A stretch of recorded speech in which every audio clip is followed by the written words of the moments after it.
तो हमने ये सीखा भाई डायरेक्ट इनकम क्या होता है, इनडायरेक्ट इनकम क्या होता है, डायरेक्ट एक्सपेंस क्या होता है और डायरेक्ट इनडायरेक्ट एक्सपेंस क्या होता है। हमने पिछली वीडियो में ये सीखा कि भाई सेल और परचेज के लेजर कैसे बनाते हैं, कैसे उसकी रिपोर्टिंग करते हैं, किस टाइप से मतलब उसको अकाउंट को मैनेज करते हैं जो इजी भी हो और किसी को रिपोर्ट करने में मतलब ज़्यादा कठिनाई का सामना ना करना पड़े।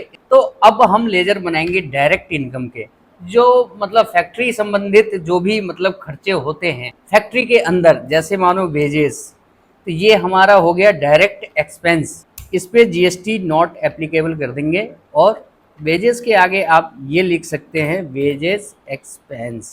ये हो गया आपका डायरेक्ट एक्सपेंस के अंडर लेंगे। डायरेक्ट जो एक्सपेंसेस होते हैं वो फैक्ट्री संबंधित होते हैं, जैसे फैक्ट्री के अंदर लोडिंग एंड लोडिंग, फैक्ट्री संबंधित जो भी खर्चे होते हैं जैसे इलेक्ट्रिसिटी बिल, ये आपके डायरेक्ट एक्सपेंस है। मिसलेनियस एक्सपेंसेस वगैरह जो होते हैं, दिन भर के चाय नाश्ता वगैरह जो भी चीज़ आता है वो मिसलेनियस, उसे डायरेक्ट एक्सपेंस में लेते हैं। तो दो तीन लेजर हम डायरेक्ट एक्सपेंस के आपको मतलब क्रिएट करके दिखाते हैं। एक तो हो गया वेजेस, दूसरा हो गया इलेक्ट्रिसिटी बिल एक्सपेंसेस, ये हम ले लेंगे डायरेक्ट एक्सपेंस में। जीएसटी यहाँ इस पे नॉट एप्लीकेबल कर देंगे। एक होता है मिसलेनियस एक्सपेंस, ये आपके डायरेक्ट एक्सपेंस हो गए। अब हम बताते हैं आपको कि भाई इनडायरेक्ट एक्सपेंस क्या क्या चीज़ होती है। जैसे कि मानो स्टाफ सैलरी, वो हमारी इनडायरेक्ट एक्सपेंस में होती है। डायरेक्ट इनडायरेक्ट का मतलब डायरेक्ट वो हो गया जो फैक्ट्री संबंधित सारे खर्चे हो गए, जैसे फ्रेट इनवर्ड हो गया, फ्रेट आउटवर्ड हो गया।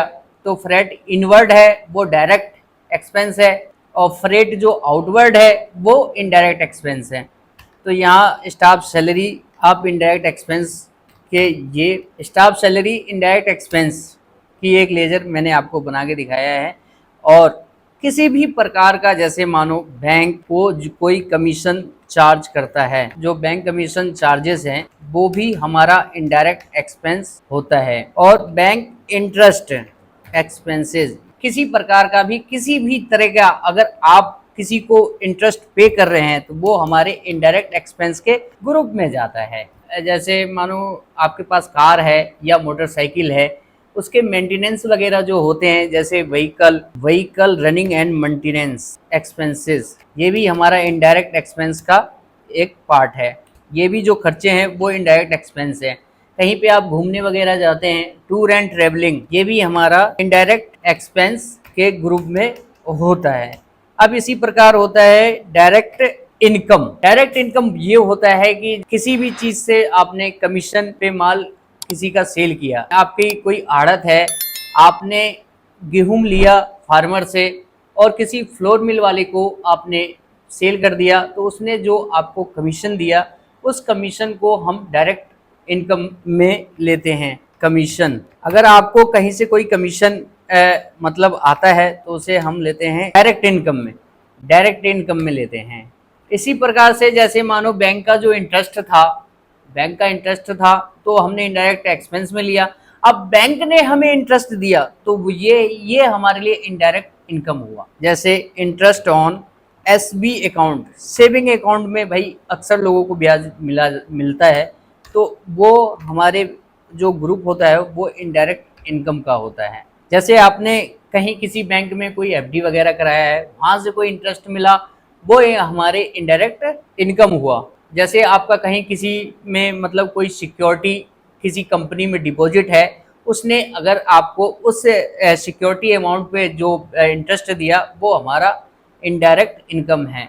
तो हमने ये सीखा भाई डायरेक्ट इनकम क्या होता है, इनडायरेक्ट इनकम क्या होता है, डायरेक्ट एक्सपेंस क्या होता है और डायरेक्ट इनडायरेक्ट एक्सपेंस क्या होता है। आने वाले वीडियो में हम ये सिखाएंगे कि भाई, जैसे कि मैंने पहले कहा था कि भाई एक प्रोपराइटर वाली होती है, एक पार्टनर वाली होती है और एक डायरेक्टर वाली होती है। तो मैं प्रोपराइटर, डायरेक्टर और पार्टनर तीनों के लेजर आपको अगली वीडियो में कैसे क्रिएट होते हैं, कौन से ग्रुप में लेते हैं, ये हम आने वाली वीडियो में आपको बताएंगे। तब तक के लिए हमारा चैनल सब्सक्राइब कर लीजिए। और कोई भी मतलब अकाउंट संबंधित कोई भी अगर आप हमसे हेल्प चाहते हैं तो आप हमें कमेंट करके हमसे पूछ सकते हैं।